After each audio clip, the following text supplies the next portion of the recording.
ધીણોજના પરમ પૂજ્ય લકડનાથ જગ્યાના પરોપકારી સંત પરમ પૂજ્ય રૂખણનાથ બાપુએ માતા પિતા વિહોણી દીકરીના મામેરા સહિત લગ્ન કરાવી સાચી સેવાની મહેક પ્રસરાવી। દીકરીના લગ્ન નિમિત્તે પૂજ્ય બાપુએ કપડાં, વાસણો, જમણવાર ખર્ચ સહિત યથાશક્તિ રોકડ આપી લગ્ન દીકરીને માતા પિતા મામાની હૂંફ આપી।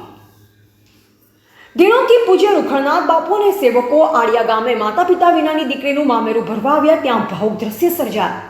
સંતોને વૃક્ષો પરોપકારી છે અને હંમેશા ઈશ્વરની ભક્તિ સાથે પોતાનું અને જરૂરિયાતમંદ લોકોને યથાશક્તિ સેવા કરી શાંતિ પમાડે તેને સંત જ કહી ઉક્તિને સાર્થક કરે છે।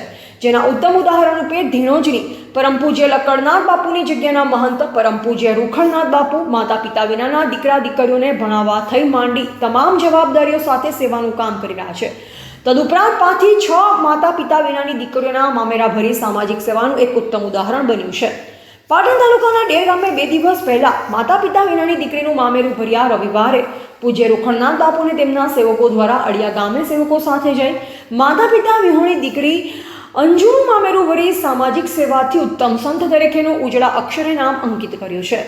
રવિવારે જ્યારે ધીણોજના મહંત રૂખણનાથ બાપુ સેવકો સાથે અડિયા ગામે દીકરી ચિરંજીવી અંજુનું મામેરું ભરવા આવ્યા ત્યારે ભાવુક દ્રશ્ય સર્જાયા। પૂજ્ય બાપુએ દીકરાના મામેરામાં વાસણો, રાચરચીરું, કપડાં, ભોજન ખર્ચ સહિત અર્પણ કરી ભક્તિ સાથે ઉત્તમ સામાજિક સેવાઓ કરી પરોપકારી સંત તરીકે ઉજળું નામ અંકિત કર્યું છે। પૂજ્ય બાપુ સાથે તેમના સેવકો, મહિલા સ્વયંસેવિકાઓ પણ જોડાયા હતા। નીતિન ઠાકર, ચાણસ્મા।